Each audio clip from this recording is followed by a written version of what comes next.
نحمده ونصلي على رسوله الكريم اما بعد فاعوذ بالله من الشيطان الرجيم بسم الله الرحمن الرحيم قال الله تبارك وتعالى فاسألوا أهل الذكر إن كنتم لا تعلمون صدق اللہ العظیم۔ معزز سامعین، آپ حضرات کے سامنے ایک میسیج، ایک پیغام دینا مقصود ہے آج کی اس ویڈیو میں کہ جس طرح دنیا کا ایک قاعدہ ہے کہ جب بھی کسی چیز کے بارے میں سوال کیا جاتا ہے، مشورہ کیا جاتا ہے، رائے طلب کی جاتی ہے، تو جس فن کے متعلق رائے طلب کی جاتی ہے تو اسی فن کے ماہرین سے رابطہ کیا جاتا ہے۔ اگر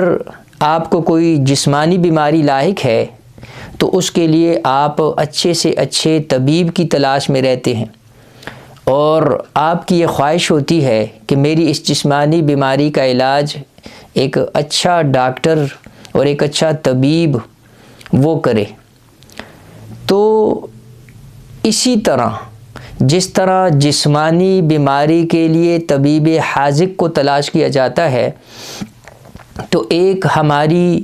روحانی ضرورت ہے، روحانی بیماریوں کا علاج ہے، اور وہ مسائل جن کا تعلق دین کے ساتھ ہے، وہ ہماری روزانہ روزمرہ معاشرے کے ساتھ ان کا تعلق ہے، یا روزانہ ہمارے کوئی ایسے مسائل ہیں جو ہمیں درپیش ہیں اور اس وقت معاشرے کو اور ہر بندے کو اس کی ضرورت ہے۔ تو خدا را آپ سے یہ درخواست اور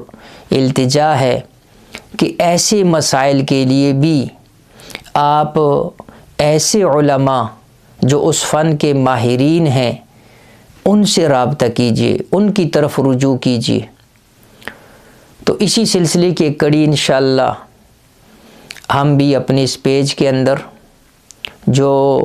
مفتی اقبال آفیشل کے نام سے انشاءاللہ جو ہے یہ پیج ہے، تو اس کے اندر روزانہ کے جو روزمرہ کے جو ایشوز ہیں،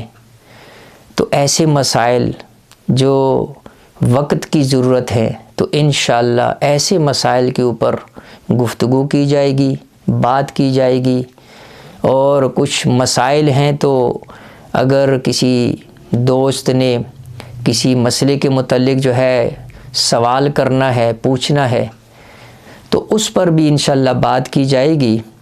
آپ ہمارا ساتھ دیں گے تو انشاءاللہ جو ہے ہماری بھی حوصلہ افزائی ہوگی، اور ہم بہتر طریقے سے آپ کی رہنمائی پوری کوشش کریں گے انشاءاللہ کہ مستند حوالوں سے انشاءاللہ ہم آپ کی رہنمائی کریں گے۔ اللہ جل شانہ میرا اور آپ کا حامی و ناصر ہو۔ السلام علیکم ورحمۃ اللہ وبرکاتہ۔